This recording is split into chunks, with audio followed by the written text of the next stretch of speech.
ಚಿಕ್ಕಬಳ್ಳಾಪುರದ ಶಿಡ್ಲಘಟ್ಟ ಪೌರಾಯುಕ್ತೆ ಅಮೃತಾ ಗೌಡಗೆ ಧಮಕಿ ಹಾಕಿದ ಪ್ರಕರಣ ಸದ್ಯ ಮಂಗಳೂರಿನಲ್ಲಿ ರಾಜೀವ್ ಗೌಡ ಅವಿತು ಕುಳಿತಿದ್ದಂತಹ ಜಾಗ ಪತ್ತೆಯಾಗಿದೆ. ರಾಜೀವ್ ಗೌಡ ರಹಸ್ಯವಾಗಿ ಅವಿತಿದ್ದ ಅಡಗು ತಾಣ ಪತ್ತೆಯಾಗಿದೆ. TV5 ನಲ್ಲಿ ರಾಜೀವ್ ಗೌಡ ಅಡಗಿದ್ದ ಜಾಗದ ಎಕ್ಸ್ಕ್ಲೂಸಿವ್ ಸ್ಟೋರಿ.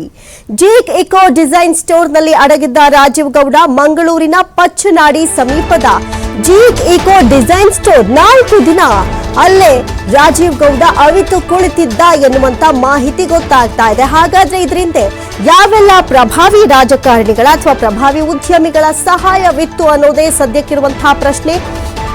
ಇನ್ನು ಬಹಳಷ್ಟು ಅವಾಚ್ಯ ಶಬ್ದಗಳಿಂದ ಪೌರಾಯುಕ್ತೆ ಅನ್ನೋದನ್ನು ನೋಡದೆ, ಮಹಿಳಾ ಅಧಿಕಾರಿ ಅನ್ನೋದು ನೋಡದೆ, ಕಲ್ಟ್ ಸಿನಿಮಾದ ಬ್ಯಾನರ್ ನಲ್ಲಿ ತನ್ನ ಪೋಸ್ಟರ್ ಇತ್ತು ಅನ್ನುವಂತಹ ಒಂದೇ ಒಂದು ರೀಸನ್ಗೆ ಅದನ್ನ ತೆರವುಗೊಳಿಸಿದ್ರು ಅಂತ ಹೇಳಿ ಬಾಯಿಗೆ ಬಂದಂತೆ ಮಾತನಾಡಿದಂತಹ ಆಕ್ರೋಶಭರಿತ ಮಾತುಗಳು, ಅವಾಚ್ಯ ಶಬ್ದದ ಪದಗಳು ಇವೆಲ್ಲ ಆಡದಂತಹ ರಾಜೀವ್ ಗೌಡ ಇನ್ನು ಎಸ್ಕೇಪ್ ಆಗಿದ್ರು. ನಿರಂತರವಾಗಿ ಆತನನ್ನ ಹುಡುಕುವಂತಹ ಕೆಲಸ ಪೊಲೀಸರಿಂದ ಆಗ್ತಾ ಇದ್ರು ಕೂಡ ತಪ್ಪಿಸ್ಕೊಂಡು ಹೋಗ್ತಾ ಇದ್ರು. ಇನ್ನು ಸದ್ಯಕ್ಕೆ ಆತನನ್ನ ಹಿಡಿಯೋದೇ ಒಂದು ರೋಚಕ ಕಥೆ ಆಗಿತ್ತು. ಒಂದು ಕಡೆ ಇದು ಕಾಂಗ್ರೆಸ್ಗೂ ಬಹಳಷ್ಟು ಮುಜುಗರದ ವಾತಾವರಣವನ್ನ ತಂದೊಡ್ಡಿತ್ತು. ಪೊಲೀಸರಿಗೆ ನಿಜವಾಗ್ಲೂ ಹಿಡಿಯೋದಕ್ಕೆ ಆಗ್ತಾ ಇಲ್ವಾ ಅಂತ ವಿಪಕ್ಷಗಳು ಆಗ್ರಹವನ್ನ ವ್ಯಕ್ತಪಡಿಸ್ತಾ ಇದ್ರು. ಕಾಂಗ್ರೆಸ್ ಮುಖಂಡನಿಂದ ಈ ರೀತಿಯಾದಂತಹ ಒಂದು ಬೆದರಿಕೆ ನಿಜಕ್ಕೂ ಎಷ್ಟು ಸರಿ ಅನ್ನೋದು ಒಂದು ಕಡೆ ಸಾಮಾಜಿಕ ಜಾಲತಾಣದಲ್ಲಿ, ಸಾರ್ವಜನಿಕ ವಲಯದಲ್ಲಿ ಕೇಳಿ ಬರ್ತಾ ಇತ್ತು. ಹಾಗಾಗಿ ಆತನನ್ನ ಕಾಂಗ್ರೆಸ್ನಿಂದ ಕೂಡ ಅಮಾನತು ಮಾಡಲಾಗಿದ್ದು, ಈ ಬೆನ್ನಲ್ಲೇ ಆತ ತಪ್ಪಿಸ್ಕೊಂಡಿದ್ದ, ಸಿಗದೆ ಓಡಾಡ್ಕೊಂಡೇ ಇದ್ದ.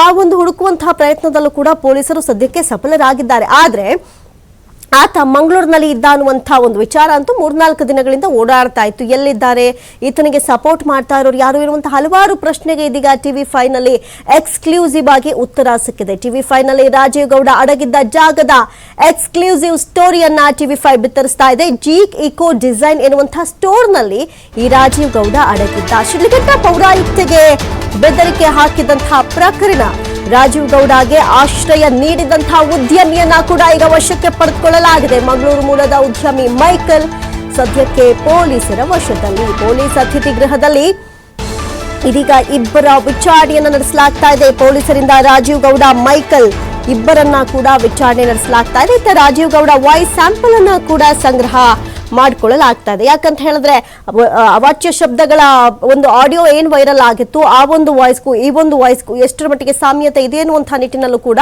ಸದ್ಯಕ್ಕೆ ಎನ್ಕ್ವೈರಿ ನಡೀತಾ ಇರುವಂತದ್ದು. ಹಾಗಾಗಿ ವಾಯ್ಸ್ ಸ್ಯಾಂಪಲ್ ಕೂಡ ಸಂಗ್ರಹ ಮಾಡಿಕೊಂಡಿದ್ದಾರೆ. ಆಡಿಯೋ ವಾಯ್ಸ್ ಸ್ಯಾಂಪಲ್ ತಾಳಿಯನ್ನ ಹಾಕಲಿದೆ ಕಾಕಿ.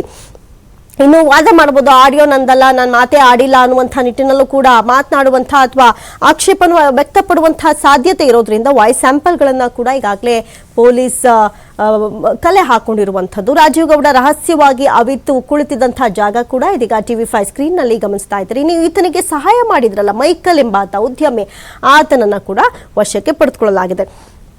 ನಿಜಕ್ಕೂ ಒಂದು ಪೊಲೀಸಿಂದ ತಪ್ಪಿಸ್ಕೊಳ್ಳೋದಕ್ಕಂತೂ ಆಗ್ತಾ ಇರಲಿಲ್ಲ. ಅಂಥ ವಿಚಾರ ಗೊತ್ತಿದ್ರು ಕೂಡ ಈತನಿಗೆ ಸಪೋರ್ಟ್ ಹೇಗ್ ಮಾಡಿದ್ರು ಎನ್ನುವಂಥ ನಿಟ್ಟಿನಲ್ಲಿ ಸದ್ಯಕ್ಕೆ ಉದ್ಯಮಿ ಮೈಕಲ್ ಅನ್ನ ಕೂಡ ವಶಕ್ಕೆ ಪಡೆದು ವಿಚಾರಣೆಯನ್ನು ನಡೆಸ್ತಾ ಇದೆ ಖಾಕಿ ಪಡೆ.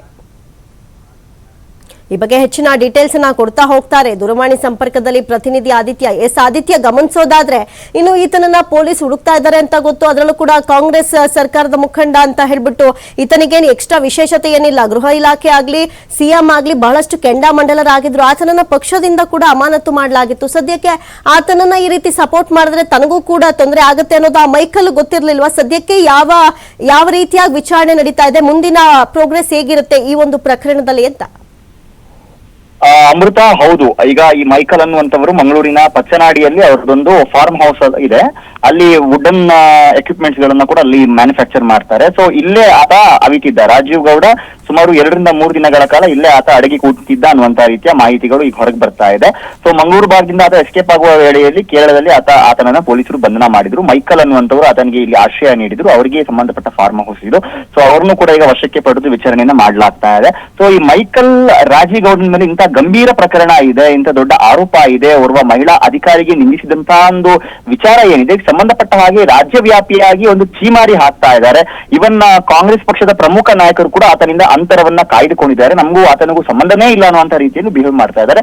ಆದ್ರೆ ಮೈಕಲ್ ಈತನಿಗೆ ಆಶ್ರಯವನ್ನ ನೀಡಿದ್ದಕ್ಕೆ ಕಾರಣ ಏನು ಅನ್ನೋದು, ಅಂದ್ರೆ ಬೇರೆ ಈ ಭಾಗದ ಬೇರೆ ಪ್ರಭಾವಿ ನಾಯಕರು ಕಾಂಗ್ರೆಸ್ನ ಮುಖಂಡರ ಒಂದು ಪ್ರಭಾವದ ಮೇರೆಗೆ ಒತ್ತಡದ ಮೇರೆಗೆ ಅವರೇನಾದ್ರೂ ಆಶ್ರಯವನ್ನ ನೀಡಿದ್ರೆ ಅನ್ನುವಂತ ಒಂದು ಅನುಮಾನ ಒಂದ್ ಕಡೆ ಆದ್ರೆ, ಇನ್ನೊಂದ್ ಕಡೆಯನ್ನ ಮಾಹಿತಿ ಬರ್ತಾ ಇದೆ ಈ ಮೈಕಲ್ ಮತ್ತು ರಾಜೀವ್ ಗೌಡನಿಗೆ ಮೊದಲೇ ನಂಟಿತ್ತು ಮತ್ತು ಅವರ ನಡುವೆ ಒಂದು ಸಂಬಂಧ ಅನ್ನುವಂಥದ್ದು ಇತ್ತು, ಅದು ಮತ್ತು 1-to-1 ಆಗಿತ್ತು ಅನ್ನುವಂತ ರೀತಿಯ ಒಂದು ಮಾಹಿತಿಗಳು ಕೂಡ ಸದ್ಯ ಬರ್ತಾ ಇದೆ.